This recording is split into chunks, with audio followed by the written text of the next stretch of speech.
ನಮಸ್ಕಾರ, ನಾನು ಶಂಕರ ಹೆಗಡೆ, ಜ್ಯೋತಿಷಿ. ಈ ಹಳೇ ಕಾಲದ ಕೆಲವೊಂದು ಜ್ಯೋತಿಷಿಗಳು, ಪಾರಂಪರಿಕ ಜ್ಯೋತಿಷಿಗಳು ಕೆಲವೊಂದು ನಿಯಮಗಳನ್ನು, ದಶಾಭುಕ್ತಿಗಳನ್ನು ಹೇಳಲಿಕ್ಕೆ ಉಪಯೋಗಿಸ್ತಾಯಿದ್ರು. ಅದರಲ್ಲಿ ಬಹಳ ಮುಖ್ಯವಾದದ್ದು ಅಂತಂದರೆ ಮಹಾದಶಗಳು ಬಂದಾಗ, ಅಂದರೆ ಈ ಎರಡು ಮನೆಗಳ ಅಧಿಪತಿಗಳ ಮಹಾದಶಗಳು ಬಂದಾಗ, ಉದಾಹರಣೆಗೆ ಶುಕ್ರ, ಕುಜ, ಶನಿ, ಬುಧ, ಗುರು, ಇದಿಷ್ಟು ಗ್ರಹಗಳ ಮಹಾದಶಗಳು ಬಂದಾಗ ಆ ಗ್ರಹ ಎಲ್ಲಿರುತ್ತೋ ಅದರ ಪ್ರಕಾರ ಮೊದಲನೇ ಅರ್ಧ ಆ ಮನೆಯ ಫಲವನ್ನು ಕೊಡುತ್ತೆ, ಎರಡನೇ ಅರ್ಧ ಸೆಕೆಂಡ್ ಹಾಫ್ ಅದರ ಮುಂದಿನ ಮನೆಯಲ್ಲಿರುತ್ತೋ ಅದರ ಫಲ ಕೊಡುತ್ತೆ ಅಂತ. ಉದಾಹರಣೆಗೆ ತುಲಾ ಲಗ್ನ ತಗೊಳ್ಳೋಣ. ಈಗ ತುಲಾ ಲಗ್ನಕ್ಕೆ ಶನಿ ಯೋಗಕಾರಕ. ಅಲ್ಲಿ ಶನಿ 4ನೇ ಮನೆಯಲ್ಲಿದ್ದಾನೆ ಅಂತ ಇಟ್ಕೊಂಡ್ರೆ ಶಶಕಯೋಗ ಆಯಿತು, ಅದು ಬಿಟ್ಬಿಡಿ, ರಾಶಿಕುಂಡಿ ಬಗ್ಗೆನೇ ಮಾತಾಡ್ತಿದ್ದೀನಿ. ಫಸ್ಟ್ ಹಾಫು 4ನೇ ಮನೆ ಇದನ್ನು ಕೊಡ್ತೇನೆ. ಆಫ್ಕೋರ್ಸ್ ನಾವು ಒಪ್ಕೊಳ್ಳೋಣ. ಈಗ ಒಂದು 15 ವರ್ಷ ಮಗುವಿಗೆ 4ನೇ ಮನೆಯದು ದಶಾಭುಕ್ತಿ ಬಂತು ಅಂತಂದರೆ ಮನೆಯೆಲ್ಲ ಚೆನ್ನಾಗಿರ್ತಾರೆ ಮತ್ತು ಬೇಸಿಕ್ ಎಜುಕೇಷನ್ ಚೆನ್ನಾಗಿರುತ್ತೆ. ನೆಕ್ಸ್ಟ್ 5ನೇ ಮನೆ ಫಲ ಬರುತ್ತೆ ಮಹಾದಶಕ್ಕೆ ಅಂತಂದರೆ ಹೈಯರ್ ಎಜುಕೇಷನು ಚೆನ್ನಾಗಿರುತ್ತೆ ಅಂತ ನಾವು ಹೇಳಬೇಕಾಗತ್ತೆ ಹಳೇ ಪದ್ಧತಿ ಪ್ರಕಾರ. ಬಟ್ ಇದು ಸತ್ಯನಾ? ಆಗುತ್ತಾ? 20ನೇ ವರ್ಷಕ್ಕೆ 19 ವರ್ಷದ ಮಹಾದಶ ಬಂತು ಶನಿದು ಅಂತಂದರೆ 20 + 19 39 ವರ್ಷಗಳ ಕಾಲದವರೆಗೂ ಶನಿ ಪೂರ್ತಿ ಎಲ್ಲರಿಗೂ ಒಳ್ಳೇದು ಮಾಡುತ್ತಾ ಅಥವಾ ಕೆಟ್ಟದ್ದೇ ಮಾಡುತ್ತಾ, ಅಥವಾ ಅರ್ಧ ಒಳ್ಳೇದು ಮಾಡುತ್ತಾ ಅರ್ಧ ಕೆಟ್ಟದ್ದು ಮಾಡುತ್ತಾ? ಹಾಗೇನಿಲ್ಲ. ಇದು ಔಟ್ಡೇಟೆಡ್. ಉದಾಹರಣೆಗೆ ಇಲ್ಲಿ ನೋಡಿ, ಚಂದ್ರಿಕಾ ಜಾತಕ ನಾನು ರಿವೀಲ್ ಮಾಡಿದ ಜಾತಕಗಳನ್ನೇ ಹೇಳ್ತೀನಿ, ನನ್ನ ಜಾತಕನೂ ಹಾಕ್ತೀನಿ. ಚಂದ್ರಿಕಾನ್ ಜಾತಕ ನೋಡಿ. ಈಗ ಇಲ್ಲಿ ಇವಳಿಗೆ ಈಗ ನಡೀತಿರೋದು ಶುಕ್ರದಶ. ಸ್ಟಾರ್ಟ್ ಆಗಿದ್ದು ಶುಕ್ರದಶ ನೀವೇ ನೋಡ್ಕೊಳ್ಳಿ. 2010ಕ್ಕೆ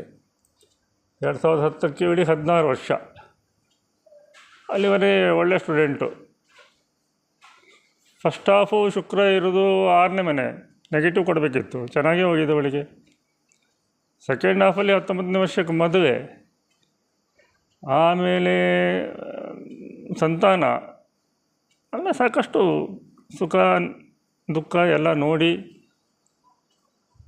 2023ರಲ್ಲಿ ಶುಕ್ರದಶ ಶನಿ ಮುಕ್ತಿಯಲ್ಲಿ ಇದೊಂದು ಬರುತ್ತೆ, ತೃತೀಯ ಏಕಾದಶ ಅಂತ. ಬರೀ ರಾಶಿ ಕುಂಡ್ಲಿ ಹಾಕಿದ್ರೆ ನಿಮಗೆ ಕನ್ಫ್ಯೂಸ್ ಆಗಿಬಿಡುತ್ತೆ ಇದೆಲ್ಲ. ಇಲ್ಲಿ ನೋಡಿ, ಇಲ್ಲಿ ಶುಕ್ರ ಶನಿ ತೃತೀಯ ಏಕಾದಶ ಹೌದು. 2023ರಲ್ಲಿ ಇವಳಿಗೆ ನಾನು ಸಂಬಳ ಜಾಸ್ತಿ ಮಾಡಿದ್ದೆ. ನಾನು ಅವಳ ಮಗಳಂತಲೇ ಕರಿತಿದ್ದೆ. ಎಲ್ಲರ ಎದುರುಗಡೆಗೆ ಮಾತ್ರ ನಾನು, ಈವನ್ ನಾನು ಡ್ರೈವರನ್ನು ಹಿಡಿದು ನಮ್ಮನೆ ಕೆಲಸಕ್ಕೆ ಕಸ ಮುಸುರವರನ್ನು ಕೂಡ ನಾನು ನೀವು ಅಂತಲೇ ಕರೆಯೋದು. ಸೊ ಇಲ್ಲಿ ಅವರ ಹಸ್ಬೆಂಡ್ ಸ್ವಲ್ಪ ಬಿಸ್ನೆಸ್ ಮಾಡಿದ್ರು, ಅದು ಲಾಸ್ ಆಯಿತು. ಏನು ಇಲ್ಲಿ ಇಬ್ಬರು ದುಡ್ಕೊಂಡು ನೋಡಿ, ಈ ಒಂದೊಂದೇ ವರ್ಗ ಕುಳ್ಳಿಯನ್ನು ನೋಡಿದ್ರೆ ನಿಮಗೆ ಅರ್ಥ ಆಗುತ್ತೆ ಹೇಗೆ ಏನು ಎತ್ತ ಅಂತ. ಅದಕ್ಕೆ ಹೇಳೋದು, ಬರೀ ರಾಶಿಕುಂಡಿಯ ಯಾವುದೇ ನೀವು 60% ಮೇಲೆ ಕನ್ಸಿಡರೇ ಮಾಡಬೇಡಿ. 60 ಅಲ್ಲ, 50-50 ಅಂತ ಇಟ್ಕೊಳ್ಬೋದು ನೀವು ಕೆಲವೊಂದು ಸಲ. ಕೆಲವೊಂದು ರೂಲ್ಗಳು, ಈ ತ್ರಿಮಿಷಾಂಶದ ಕಾಪಿ ಪೇಸ್ಟ್ ರೂಲು, ನವಾಂಶದಲ್ಲಿ ಅದನ್ನು ನೋಡುವಂಥ ರೂಲ್ಸ್ಗಳು, ಕೆಲವು ರೂಲ್ಸ್ಗಳು 70%ವರೆಗೆ ಹೋಗ್ಬೋದು. 75ವರೆಗೆ ಹೋದರೆ ಗ್ರೇಟ್ ರೂಲ್ ಅದು ಅಷ್ಟೇ. ಇಲ್ಲಿದ್ದರೆ ನೀವು ನವಾಂಶದವರೆಗೆ ಹೋಗಿ, ಸಾಧ್ಯ ಆದರೆ ಬಾಕಿ ಎಲ್ಲ ವರ್ಗ ಕುಂಡಿಗಳನ್ನು ನೋಡ್ಕೊಂಡು ಷಷ್ಠಾಂಶದವರೆಗೆ ಹೋಗಿ, ಆಗಲೇ ಸರಿ ಫಲ ಬರೋದು. ನೋಡಿ, ಈಗ ನಡೀತಿರೋದೇನು, ಚಂದ್ರಕನ್ ಜಾತಕದಲ್ಲಿ ಶುಕ್ರದಶ ಬುಧ ಭುಕ್ತಿ 12 ಮಾರ್ಚ್ 2026ರಿಂದ. ಸಪ್ತಾಂಶ ನೋಡಿ, ಸಂತಾನಕ್ಕೆ ನೋಡುವಂಥದ್ದು. ಅಲ್ಲಿ ಶುಕ್ರ ಬಂದು 2ನೇ ಮನೆಯಲ್ಲಿದ್ದಾನೆ, 5ನೇ ಮನೆ ಅಧಿಪತಿಯಾಗಿ. ಬುಧ 5ನೇ ಮನೆಯಲ್ಲಿದ್ದಾನೆ. ಸಂತಾನ ಆಗದೆ ಇನ್ನೇನಾಗುತ್ತೆ? ಎಷ್ಟು ಚೆನ್ನಾಗಿರುತ್ತೆ ಇದೆಲ್ಲ. ಕೇಂದ್ರದಲ್ಲಿದ್ದಾರೆ ಇಬ್ಬರು, ಓಕೆ. ಗುರು ಬೇರೆ ನೋಡಿದ್ದಾನೆ, ಓಕೆ. ಜೂನ್ 2ನೇ ವಾರನ ಡೇಟ್ ಕೊಟ್ಟಿದ್ದಾರಂತೆ.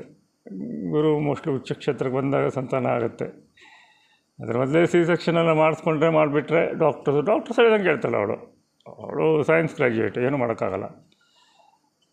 ಇನ್ನು ಷಷ್ಠಾಂಶಕ್ಕೆ ಬನ್ನಿ ನೋಡಿ, ಇಲ್ಲಿ ಬುಧ 9ನೇ ಮನೆ ಅಧಿಪತಿ, ಪಂಚಮಾಧಿಪತಿಯಾಗಿ 6ನೇ ಮನೆ ಹೋಗಿದ್ದ. ಅಲ್ಲಿ ಮತ್ತು ಗುರು ದೃಷ್ಟಿ, ಅಲ್ಲೇ ಗುರು ಇದ್ದಾನೆ ಗೋಚಾರದಲ್ಲಿ, ಮಿಥುನದಲ್ಲೇ. ಹೀಗೆ ಕಾಪಿ ಪೇಸ್ಟ್ ಮಾಡಬೇಕು ನಾವು.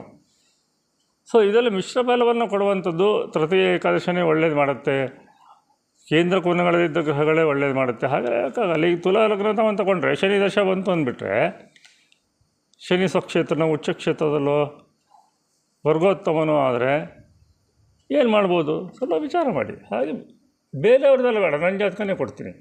ಈ ಚಂದ್ರಿಕಾನ್ ಜಾತಕದಲ್ಲೂ ನೋಡಿ ಹೇಳಿದಲ್ಲ, ಶುಕ್ರದಶನಲ್ಲಿ ಮಿಕ್ಸ್ಡ್ ಫಲ ಬಂದಿದೆ ಇಲ್ಲಿ. ಫಸ್ಟ್ ಹಾಫು ಹಂಗೋಯ್ತು, ಸೆಕೆಂಡ್ ಹಾಫ್ ಹಿಂಗೆ ಹೋಯ್ತು, ಮತ್ತು ಸೆಕೆಂಡ್ ಹಾಫ್ ಒಳ್ಳೇದೋಯ್ತು. ಈಗ ಸೆಕೆಂಡ್ ಹಾಫ್ ಎರಡನೇ ಮಗು ಮಾಡ್ಕೊಳ್ತಿದ್ದಾರೆ ಅಂದರೆ ಏನೋ ಒಳ್ಳೇದಾಗಿರ್ಬೇಕಲ್ಲ.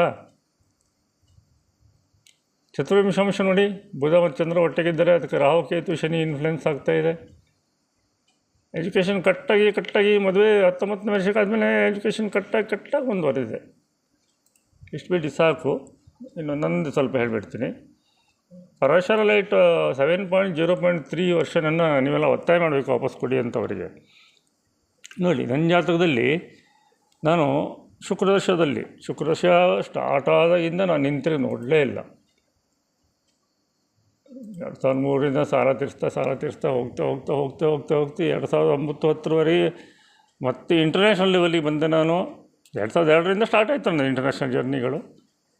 ಬಟ್ 2009, 10, 11 ಇದರಲ್ಲಿ ನಾನು ಬರೆದ ಪುಸ್ತಕಗಳು ರಷ್ಯನ್ ಭಾಷೆಗಳ ಅನುವಾದ ಆಯಿತು.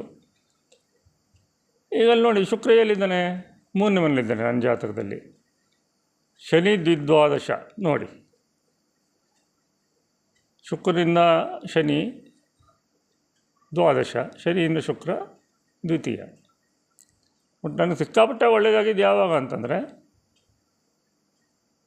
ಶುಕ್ರದಶ ಕುಜು ಮುಕ್ತಿಯಲ್ಲಿ ಷಡಷ್ಟಕ. ಶುಕ್ರನಿಂದ ದಶನಾಥನಿಂದ ಕುಜ 8ನೇ ಮನೆ, ಕುಜ ಅಲ್ಲಿಂದ ಶುಕ್ರನ ನೋಡಿದ್ರೆ, ಕುಜಿನಿಂದ ಶುಕ್ರನ ನೋಡಿದ್ರೆ 6ನೇ ಮನೆ. ಸಿಕ್ಕಾಪಟ್ಟೆ ಒಳ್ಳೆಯದಾಗಿದೆ. ಅಲ್ಲಿಗೆ ನಂದು ಆಲ್ಮೋಸ್ಟ್ ತಂದೆಯವ್ರ ಸಾಲ ಎಲ್ಲ ಮುಗಿಸ್ಕೊಂಡು ನಾವೊಂದು ಸ್ವಲ್ಪ ಕಂಫರ್ಟಬಲ್ಲಾಗಿ ಒಳ್ಳೆ ಕಾರೆಲ್ಲ ತಗೊಳ್ಳೋ ಒಂದು ಯೋಗ ಎಲ್ಲ ಬಂತು. ಸ್ವಲ್ಪ ನೆಮ್ಮದಿಯ ಜೀವನ, ಒಳ್ಳೊಳ್ಳೆ ಮನೆಗಳಲ್ಲಿ ಇದ್ಕೊಂಡು ಆಳುಕಾಳುಗಳೆಲ್ಲ ಸಿಕ್ಕಿ ಎಲ್ಲ ರೀತಿಯ ನೆಮ್ಮದಿಯ ಜೀವನವನ್ನು ನೋಡ್ತಾ ಬರಲಿಕ್ಕೆ ಸಾಧ್ಯ ಆಯಿತು. ಶುಕ್ರಾದಿತ್ಯ ಸಂಧಿ ಬಂದಾಗ ನಾನು ಸ್ವಲ್ಪ ತೊಂದರೆ ಆಯಿತು. ಅದು ಯಾಕೆ ಅಂತ ನಾನು ತೋರಿಸ್ತೇನೆ. ಇದನ್ನು ಪರಾಶರ ರೈಟರ್ ಒಂದು ಬ್ಯೂಟಿಫುಲ್ ಇದಿದೆ ನೋಡಿ, D2 ಅಯ್ಯರ್ ಹೋರ ಅಂತ, ಅದನ್ನು ಸ್ವಲ್ಪ ಯೂಸ್ ಮಾಡಿ ನೋಡಿ, ತುಂಬ ಚೆನ್ನಾಗಿದೆ. ಅಲ್ಲಿ ನೋಡಿ, ಶುಕ್ರ ಲಗ್ನಾಧಿಪತಿಯಾಗಿ ಪಂಚಮದಲ್ಲಿ ನೀಚಭಂಗ ರಾಜಯೋಗದಲ್ಲಿ ಸಿಗ್ತಾನೆ. D2 ಅಯ್ಯರ್ ಹೋರಾದಲ್ಲಿ ಅನ್ಅಫ್ಲೆಕ್ಟೆಡ್. ಅಲ್ಲಿ ರಾಶಿ ಕುಂಡಲಿಯಲ್ಲಿ ಶುಕ್ರ ಅನ್ಅಫ್ಲೆಕ್ಟೆಡ್ನ, ಅಫ್ಲಿಕ್ಟೆಡ್ ಅಂದರೆ ಜೊತೆಗೆ ಯಾವುದೇ ಬೇರೆ ಗ್ರಹಗಳಿಲ್ಲ. ಅದು ಹಾಗಿದ್ದರೆ ದ್ವಿಸ್ವಭಾವ ರಾಶಿಯಲ್ಲಿರೋ ಶುಕ್ರ ಮದುವೆಗೆ ಅಫ್ಲಿಕ್ಟ್ ಆದರೆ ಭಾಳ ತೊಂದರೆ. ಅದ್ರ ಬಗ್ಗೆ ನಾನು ವೀಡಿಯೋ ಮಾಡ್ತೇನೆ ಮುಂದೆ. ಮದುವೆ ಬಗ್ಗೆ ನಾನು ಮುಂದೆ ವೀಡಿಯೋ ಮಾಡ್ತೇನೆ. ಮದುವೆ, ಉದ್ಯೋಗ, ಹಣಕಾಸು ಇದೇ ತುಂಬ ಈಗ ತೊಂದರೆ ಇರುವಂಥ ಏರಿಯಾಗಳು. ಅದ್ರ ಬಗ್ಗೆ ನಾನು ನಿಮಗೇನೆ ಜ್ಯೋತಿಷ್ಯವನ್ನು ಉಚಿತವಾಗಿ ಕಲಿಸಲಿಕ್ಕೆ ಮುಂದಿನ ತಿಂಗಳಿಂದ ರೆಡಿ ಆಗ್ತಾ ಇದ್ದೇನೆ. ನನ್ನ ಜೀವನದಲ್ಲಿ ಏನು ತೊಂದರೆನೂ ಆಗಲಿಲ್ಲ. ಶುಕ್ರ ಅದ್ಭುತವಾಗಿ ಫಲ ಕೊಟ್ಟ, ವಿಶೇಷವಾಗಿ ಹಣಕಾಸಿನ ವಿಚಾರದಲ್ಲಿ. ಎಷ್ಟು ತೊಂದರೆ ಬಂದರೂ ಎದುರು ಹಾಕೊಂಡಂಗೆ ನೋಡಿಕೊಂಡೆ. ಬಟ್ ಶುಕ್ರವಾರ ಸಂಧ್ಯೆಯಲ್ಲಿ ಸ್ವಲ್ಪ ಕಷ್ಟ ಆಯಿತು, ಆ್ಯಪ್ ಫೇಲ್ ಆಯಿತು. ನನ್ನ ಸೇವಿಂಗ್ಸೆಲ್ಲ ಅಲ್ಲೇ ಹೋಗ್ಬಿಡ್ತು. ಅದಕ್ಕೆ ನಾನು ಅದು ವೈಟ್ ಎಲಿಫೆಂಟ್, ಅದಕ್ಕೆಲ್ಲ ಇನ್ವೆಸ್ಟ್ಮೆಂಟ್ ಬಂದರಷ್ಟೇ ಮಾಡೋಕ್ಕಾಗುತ್ತೆ, ಬಿಟ್ಟರೆ ಇಲ್ಲ ಅಂತಂದ್ರೆ ಮಾಡೋಕ್ಕಾಗಲ್ಲ. ಅಥವಾ ದೊಡ್ಡ ಟೀಮ್ ಬೇಕು ಮತ್ತು ಗಂಟೆಗಟ್ಟಲೆ ವರ್ಕ್ ಮಾಡಬೇಕು. ಅದೆಲ್ಲ ನನ್ನ ಈ ವಯಸ್ಸೆಲ್ಲ ಹೋಗೋ ಕೆಲಸ ಅಲ್ಲ. ಅದಕ್ಕೆ ಬಂದ್ ಮಾಡಿಬಿಟ್ಟಿದ್ದೀನಿ. ಏನೇ ಕೊನೆಗೂ ಶುಕ್ರ ನನಗೆ ಎಷ್ಟು ಬೇಕೋ ಅಷ್ಟು ಮಾಡಿಕೊಟ್ಟಿದ್ದಾನೆ. ಯಾರತ್ತೂ ಕೈ ಒಡ್ಡಿದ್ದೇನೆ, ಅಷ್ಟೆಲ್ಲ ಸಾಲ ತೀರಿಸಿ ಒಳ್ಳೆಯ ಮನೆಯಲ್ಲಿ ನಾವೆಲ್ಲ ಒಟ್ಟಿಗಿದ್ದು ಎಲ್ಲ ರೀತಿ ಆಳ್ಕಾಳಿಗೆ ಇಟ್ಕೊಂಡು ಕೈಲಾದಷ್ಟು ದಾನ ಧರ್ಮಗಳನ್ನು ನಾನು ಮಾಡ್ತಾಯಿದ್ದೇನೆ. ಅದು ಹೇಳ್ಕೊಳ್ಬಾರ್ದು. ಚಂದ್ರಿಕನ ಹತ್ರ ಕೇಳಿ, ಅವಳ ಗಣ್ಣಿಗೆ ಗೊತ್ತಿದ್ದಂತೆ ನಾನು ಯಾವ ಥರ ಅವಳ ಮಗಳ ಎಜುಕೇಷನ್ಗೆ ಹೇಳಬಾರ್ದು, ಬಿಡಿ. ಹೆಲ್ಪ್ ಮಾಡಿದ್ದೇನೆ ಅಂತ ಮಾಡಿದ್ದನ್ನು ಹೇಳ್ಕೊಳ್ಬಾರ್ದು. ಅವಳು ಒಬ್ಬಳಿಗೆ ಅಲ್ಲ, ನನ್ನ ಹತ್ರ ಬಂದ ಎಷ್ಟೋ ಜನರಿಗೆ ನಾನು ಊಟಕ್ಕಿಲ್ಲ ಅಥವಾ ಎಜುಕೇಷನ್ ಇಲ್ಲ ಅಂತಂದರೆ ಕನಿಷ್ಠ 500,000 2,000 ತೆಗೆದು ಕೊಡ್ತೇನೆ. ಸರಿ ದುಡ್ಡಿದ್ದರೆ ಒಂದೊಂದು ಸಲ ನಾನು 10-20,000 ಇಟ್ಕೊಂಡು ಹೋಗಿದ್ದಿದ್ರೆ ಕೊಡ್ತಿದ್ದೆ. ಈಗಂತೂ ಅದು ಬ್ಯಾಂಡ್, ಬಿಡಿ. ಹೇಳ್ಕೊಳ್ಬಾರ್ದು. ಎಷ್ಟೇ ಹೇಳ್ತಾ ಈ ವಿಡಿಯೋ ಮುಗಿಸ್ತಾ ಇದ್ದೇನೆ. ಸೊ ಯಾವುದೇ ರೂಲನ್ನು ರಾಶಿ ಕುಂಡಲಿಗೆ ಮಾತ್ರ ಸೀಮಿತವಾಗಿ ಇಟ್ಕೊಳ್ಬೇಡಿ. ಯಾವ ರೂಲು ರಾಶಿ ಕುಂಡಲಿಗೆ 60% ಮೇಲೆ ಹೋಗೋದೇ ಇಲ್ಲ. 60% ಮೇಲೆ ಹೋದರೆ ಅದು ಭಾಳ ಕಡಿಮೆ ರೂಲ್ಸ್ಗಳು. 70% ಮೇಲೆ ಹೋದರೆ ಗ್ರೇಟ್ ರೂಲ್ ಅಂತ ತೊಗೊತೀವಿ ನಾವು. ಅದನ್ನು ಆಮೇಲೆ ಬರೋ ಕುಂಡಲಿಗಳಿಗೆ ಅಪ್ಲೈ ಮಾಡ್ತೀವಿ. ಮತ್ತು ಫ್ರೀಯಾಗಿ ಜ್ಯೋತಿಷವನ್ನು ಮುಂದಿನ ತಿಂಗಳಿಂದ ನಾನು ಸ್ಟಾರ್ಟ್ ಮಾಡ್ತಿದ್ದೀನಿ. ಉಚಿತ ಜ್ಯೋತಿಷ್ಯ ಕಲಿಕೆಗಳು. ಯಾರು ₹1 ಕೊಡೋದು ಬೇಡ. ಸಾವಿರಾರು ಜನರಿಗೆ ಶೇರ್ ಮಾಡ್ಕೊಳ್ಳಿ, ಸಬ್ಸ್ಕ್ರೈಬ್ ಮಾಡ್ಕೊಳ್ಳಿ. ನನ್ನ ಯೂಟ್ಯೂಬ್ ವಿಡಿಯೋದಲ್ಲೇ ಮಾಡ್ತೀನಿ. ಆಮೇಲೆ ಫೇಸ್ಬುಕ್ಕು, ಇನ್ಸ್ಟಾಗ್ರಾಮಲ್ಲಿ ಶೇರ್ ಮಾಡ್ತೀನಿ. ಕಲ್ತ್ಕೊಳ್ಳಿ.